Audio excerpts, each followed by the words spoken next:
ધારી તાલુકા road પર tempo અને bike વચ્ચે અકસ્માત સર્જાયો છે। ફૂલ સ્પીડે ઝડપે જતા ટેમ્પો અને બાઇકને મારી હતી ઠોકર। અકસ્માતમાં બાઇક ચાલક રાણાભાઈ દુદાભાઈ કુકરનું થયું હતું કરુણ મોત। ઘટનાની જાણ થતા ચલાલા પોલીસ ઘટનાસ્થળે પહોંચી આગળની કાર્યવાહી હાથ ધરી હતી। મૃતદેહને પીએમ અર્થે ચલાલા સિવિલ હોસ્પિટલ ખાતે ખસેડવામાં આવ્યો હતો। આ બનાવની વધુ તપાસ ચલાલા પોલીસ હેડ કોન્સ્ટેબલ રવિભાઈ બગડા દ્વારા કરવામાં આવી રહી છે। કેસી ગુજરાતી સાથે બીપી રાઠોડ ચલાલા।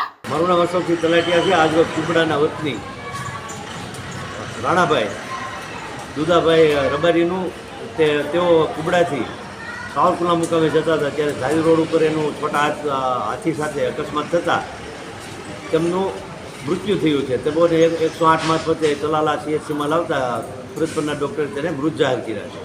ત્યારે સેવાના ભાગરૂપે અમોએ તેમના પરિવારજનો અને પોલીસ સ્ટેશનમાં જાણ કરતાં પોલીસે તેમની પંચનામા સહિતની જે કાર્યવાહી હતી પૂર્ણ કરી છે અને અમે તેમના પરિવારજનોને આશ્વાસન સાંત્વના અને તમામ પ્રક્રિયા છે તેમાં તેમની સાથે રહી તેને સહકાર આપવાની ભાવનાથી આજ અમે અહીં ઉપસ્થિત રહ્યા છીએ।